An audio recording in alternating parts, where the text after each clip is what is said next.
Realmente, às vezes, quando a gente estuda apenas uma tradução das escrituras, no caso, pega a Bíblia só em português, a gente tem uma certa dificuldade para entender alguns textos.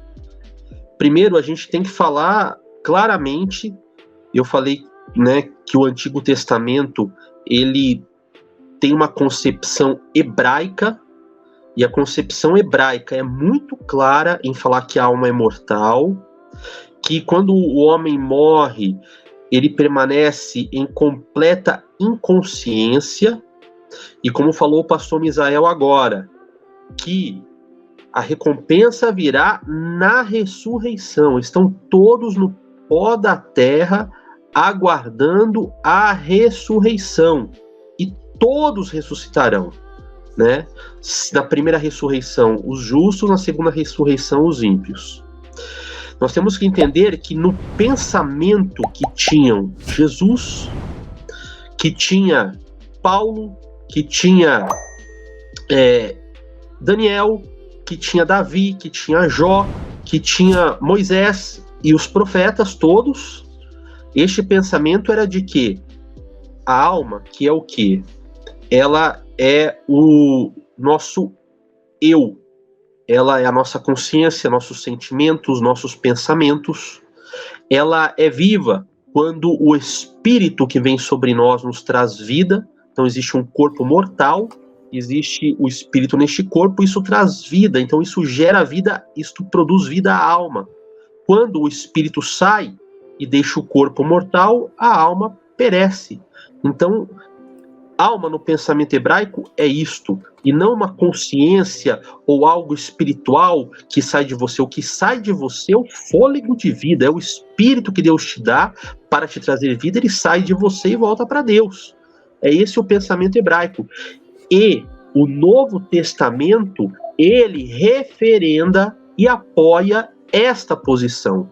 O Novo Testamento, de forma alguma, ele é contrário. Tem gente que fala assim, não, porque lá nos evangelhos e nas cartas, a palavra do Senhor, ela vai, então, falar sobre imortalidade da alma. Isso é mentira. Não é a verdade. O Novo Testamento fala, sim, que a morte é como um sono. Este é o pensamento do Novo Testamento, você pode conferir lá João 11, do verso 11 ao 14, 1 aos Coríntios, verso 15, 6, 18, 20 e 51. Você pode conferir 1 Tessalonicenses, capítulo 4, versos 13 a 15, 2 Pedro 3, 4. Todas vão te falar a mesma coisa. Sabe quem vai falar sobre alma imortal? Não a Bíblia. Você vai encontrar, por exemplo, na Odisseia de Homero, lá na Rapsódia 11, vai falar sobre uma pretensa viagem de Ulisses à região inferior do Hades, onde ele manteria um diálogo com a alma de vários mortos que sofriam pelos maus atos deles. O pastor Misael falou do paganismo. Platão, na sua obra A República, ele vai dizer que a nossa alma é imortal e nunca perece. Isso não é o pensamento da palavra de Deus. Não é isso que a palavra de Deus nos ensina. Isso é um pensamento pagão, um pensamento, né, que foi ensinado lá no Éden por Satanás, que falou para Eva, olha, pode comer, você não vai morrer. Não é verdade, né? O salário do pecado é a morte. Entenda isso. O salário do pecado não é o castigo eterno, o salário do pecado é a morte. E nesse texto, presbítero Maciel, que você citou aí, de Marcos, né, traduzido para o nosso português em algumas bíblias como inferno, infelizmente, ele é mal traduzido. Porque nós já falamos, né? O pastor Misael citou aqui logo no seu primeiro comentário que o sentido de inferno é sepultura, no hebraico Sheol, no grego Hades. Só que nesse texto de Marcos não traz o termo Hades. O texto que traz aí é Geena, que o pastor Misael explicou, se refere ao vale de Inon, que era um vale, era uma espécie de um aterro sanitário, né, onde eles jogavam lixo e por causa do lixo que eles jogavam, dos refugos, dos animais mortos, estava sempre queimando. Então o fogo não se apagava, porque havia sempre o que queimar. O combustível fazia com que a chama continuasse ardendo. Então o lixo era consumido, mas o fogo continuava a queimar, mas o fogo só queimava enquanto havia lixo.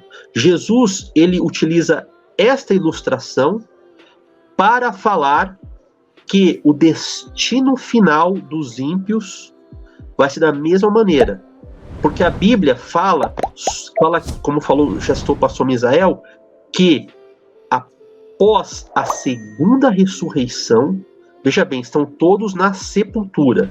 Após a segunda ressurreição, que é a ressurreição geral, onde todos, né, os que não forem achados inscritos no livro da vida vão se levantar, então eles serão julgados e serão lançados no lago de fogo. Ou seja, essa é a segunda morte. Para ilustrar o lago de fogo, Jesus usa como exemplo esse vale de Inom, chamado de Gêena.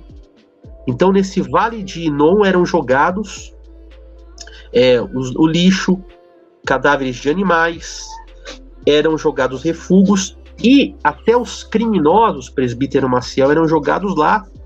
Tem gente até que acredita que caso José de Arimateia não tivesse intervido por ocasião da morte de Cristo e pedido a ele o corpo, pedido às autoridades, né, pedido ao governante o corpo do Senhor Jesus, provavelmente ele teria sido jogado na Gêena, no Vale de Inom, para queimar lá, porque os criminosos, os que eram mortos na crucificação, não tinham direito a enterro. Eles eram jogados nesse vale. Mas, cumprindo as profecias, José de Arimateia vai, pede o corpo de Jesus, e então ele o sepulta no seu próprio sepulcro, impedindo que ele fosse jogado lá. Então, veja bem, por conta do que havia sido jogado lá, o fogo não se apagava, ele continuava queimando. Quando a Bíblia fala em para sempre, o sentido de para sempre não é para toda a eternidade, é até cumprir o seu propósito, e seu propósito é destruir. Veja, hoje não existe mais naquele lugar esse aterro, hoje não existe mais lixo queimando, hoje não há mais fogo sendo consumido. Havia só enquanto aquelas coisas eram jogadas. Quando terminou de consumir tudo e ninguém jogou mais nada, cessou o fogo. Então, a ideia, a concepção bíblica é de que no final dos tempos, quando houver o juízo de Deus e aqueles que forem condenados sejam jogados no lago de fogo, eles queimarão. Eles queimarão até serem aniquilados. Essa é a verdade. Eles não ficarão para sempre sendo queimados. Uma vez aniquilados, eles receberão um destino eterno, que é não mais existirem, mas não ficarão em tortura. Então, quando Marcos descreve as palavras de Jesus, ele utiliza o termo Geena. Não é inferno no sentido de sepultura, e sim é este vale que era comparado ao destino final do ímpio. E Jesus ali então faz uma comparação, faz uma metáfora na qual ele coloca uma situação que nem é uma situação concreta, né? Ele faz um exagero ali, o que a gente chama de hipérbole. Se, né, a tua mão te faz pecar, vai e corta fora. É claro que quem peca não vai cortar a sua mão fora, né? Se você fez algum pecado por conta da sua mão, você não vai cortar ela, você vai se arrepender e você vai mudar a sua vida. Mas, quando ele usa esse termo vai e corta fora, ele está exagerando uma situação para dizer o seguinte: o pecado é tão danoso que, se fosse possível que para erradicá-lo você perdesse a sua mão, melhor você perder a mão do que você perder a vida eterna. É o que ele está falando, o preço do pecado é muito alto. Não vale você pagar esse preço e perder a sua salvação. E aí ele completa. Por quê? Porque senão você vai ser jogado nessa geena. Então ali não é o inferno que citou o pastor Misael, que é o inferno sepultura, o Sheol, nem o Hades, e sim esse destino futuro, o lago de fogo.